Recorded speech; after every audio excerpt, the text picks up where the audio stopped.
নমস্কার বন্ধুরা, welcome back to my channel to a brand new blog. আশা করি তোমরা প্রত্যেকে ভালো আছো এবং আমরাও ভীষণ ভালো আছি। তো আজকে আমি নিউবর্ন বেবির কিছু জরুরি মেডিসিনের কথা তোমাদের সাথে শেয়ার করব। অ্যাজ এ নিউ মম হিসাবে আমি যেগুলো জানতে পেরেছি, যতটুকু জানতে পেরেছি, বাচ্চার কোন ওষুধ সবসময় ঘরে রাখা প্রয়োজন, কোন ওষুধের দরকার লাগে, বা যা কিছু জানতে পেরেছি সব কিছুই তোমাদের সাথে শেয়ার করব। অনেক সময় এমন পরিস্থিতি আসে যে চট করে ডাক্তারের কাছে যাওয়া যায় না, কিন্তু জানি যে এই ওষুধটা খেলে হয়তো বাচ্চা ঠিক হয়ে যাবে। তো সেই সব মেডিসিনগুলোই তোমাদেরকে আজকে বলবো কোন মেডিসিন কি কাজে লাগে। তো একটা বাচ্চা যখন নতুন পৃথিবীতে আসে তার কাছে সব কিছুই নতুন থাকে, অ্যাম্বিয়েন্স, তার ওয়েদার, মানুষজন, সব কিছু। তো আমাদেরকেই তাদেরকে নিজের মতন করে গড়ে পিঠে নিতে হয় এবং তাদের কেয়ারিংয়ের দিকে আমাদেরকেই খেয়াল রাখতে হয় অ্যাজ এ নিউ প্যারেন্টস হিসেবে। তো আমার মনে হয় কিছু মেডিসিন রয়েছে যেগুলো ঘরে সবসময় রাখা দরকার, কারণ কোনটা কখন কি প্রয়োজন পড়ে না পড়ে তো কিছু বলা যায় না। তো ফার্স্টেই যেটা আমি তোমাদের সাথে শেয়ার করব সেটা হচ্ছে গিয়ে নাজোক্লিয়ার, মানে নেজাল ড্রপ। এটা নাকের একটা ড্রপ। তো আমাকে ডাক্তারই বলেছে এটা বাচ্চার জন্য দিনে 2বার করে দিতে। তো আমি সকালে একবার দিই, রাতে একবার দিই। এটা দিলে যেটা হয় আর কি, বাচ্চার নাক পরিষ্কার থাকে সব সময়। আর যদি ঠান্ডা লেগে যায় তাহলেও এই ড্রপটা ডাক্তাররা ইউজ করতে বলে। অনেক সময় হয় নাকে সর্দি বসে গেছে, তো এই ড্রপটা যদি দেওয়া যায় তো সর্দি থেকে অনেকটাই রিলিফ পাওয়া যায়। তো আমার মনে হয় এই ড্রপটা সবার বাড়িতেই থাকা উচিত। এবার সেকেন্ড যেই ওষুধটা আমি তোমাদের সাথে শেয়ার করব সেটা হচ্ছে গিয়ে এই ওষুধটা এক্সওয়াই মিক্স। এটা হচ্ছে গিয়ে বাচ্চার হজমে খুব সাহায্য করে, কারণ ওরা তো ছোট, সবসময় বলতেও পারে না কি হচ্ছে না হচ্ছে। আর ওরা যেহেতু ব্রেস্ট ফিডিং করে এবং এক জায়গায় শুয়ে থাকে, বডি মুভমেন্ট সেভাবে হয় না, তো সেই জন্য অনেক সময় হতে পারে যে হজমের সমস্যা হচ্ছে বা কিছু হচ্ছে। তো এই ওষুধটা যদি আমরা দিই তাহলে বাচ্চার হজমে ভীষণভাবে সাহায্য করে। ডাক্তার এই ওষুধটাও আমার বেবিকে দিনে 2বার করে খাওয়াতে বলেছে। তো আমি ওকে সকালে একবার খাওয়াই মিককে, আর রাতে আরেকবার খাওয়াই। এবার তোমাদের সাথে আমি যেই ওষুধটা শেয়ার করব সেটা হচ্ছে গিয়ে কলিগ, মানে কলিজা। এটা হচ্ছে গিয়ে বাচ্চার গ্যাস রিমুভ করতে সাহায্য করে। বাচ্চা যে অনেক সময় হয় বাচ্চারা অনেকক্ষণ ধরে কেঁদে চলেছে, বুঝতে পারি না তখন কি করব না করব। তো এটা ম্যাক্সিমাম ডাক্তারই বলে যে পেট ব্যথা হচ্ছে বা কোনো অস্বস্তি হচ্ছে, তো সেই কারণে হয়তো ওরা কাঁদছে। তো সেই সময় যদি এই ওষুধটা দেওয়া হয় তো ওদের গ্যাস রিমুভ হয়ে যায় এবং বাচ্চা অনেকটাই ঠিকঠাক হয়ে যায়, শান্ত হয়ে যায়। আর 6 মাসের পর থেকে যেটা হয়, বাচ্চা অনেক সময় পিউরি খেতে তখন স্টার্ট করে।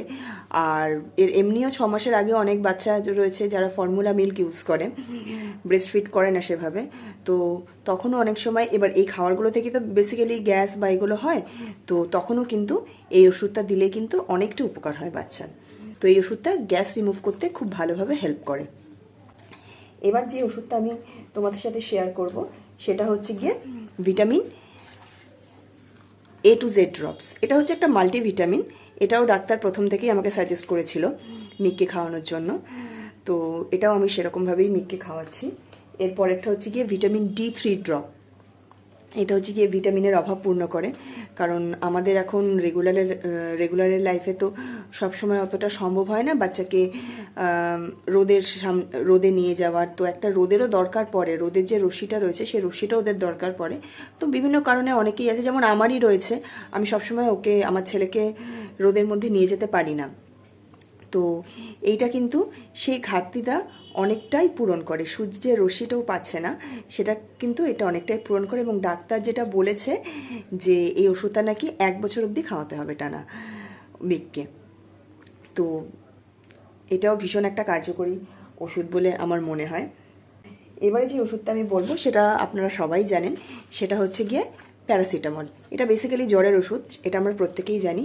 তো এটার আরেকটা জিনিস হচ্ছে গিয়ে, এটা অনেক সময় হয় বাচ্চাদের ভ্যাকসিনেশনের পর যেখানে ভ্যাকসিন দেওয়া হয় সেই জায়গাটা অনেক সময় ফুলে যায় বা অনেক সময় ব্যথা হয় জায়গাটা, তখনও কিন্তু ডাক্তার রেকমেন্ড করে এই প্যারাসিটামল দেওয়ার জন্য। তো প্যারাসিটামল একদিকে যেমন ব্যথার জন্য কাজ করে, তেমনি কিন্তু জ্বরের জন্য কাজ করে। আর এছাড়াও আমার ছেলের মানে কিছু সমস্যা হয়েছিল ও হওয়ার পরে। ফার্স্ট হয়েছিল হট করে ওর চোখে একদিন ঠান্ডা লেগে গিয়েছিল, মানে চোখ থেকে কন্টিনিউয়াসলি জল বেরিয়ে যাচ্ছে।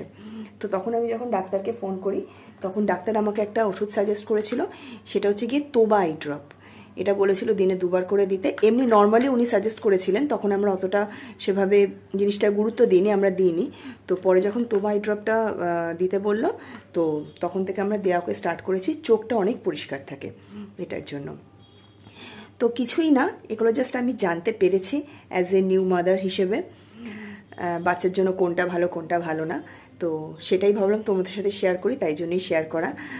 আর প্রত্যেকটা ওষুধই আমাকে ডাক্তার রেকমেন্ড করেছে, আমার নিজের এখানে কিছুই নেই। তো তোমাদের ভিডিওটা ভালো লাগলে ভিডিওটা লাইক করে শেয়ার করো, আর অবশ্যই একটা কমেন্ট করো। আশা করি ভিডিওটা তোমাদের ভালো লাগবে এবং অনেক হেল্প হবে তোমাদের। তোমরাও প্রত্যেকেই জানো, বা যারা নতুন মাদার হতে চলেছো তারাও আশা করি সার্চ করে, আজকাল তো ইন্টারনেটের মাধ্যমে সবই সার্চ করা যায়, আমিও সার্চ করে অনেক কিছুই জেনেছিলাম, তোমরাও জানবে আশা করি। তাও মনে হলো তোমাদের সাথে একটু শেয়ার করি নিজের অভিজ্ঞতার কথা, সেই জন্য শেয়ার করলাম। তো প্রত্যেকে ভালো থেকো, আমার চ্যানেলটাকে সাবস্ক্রাইব করো।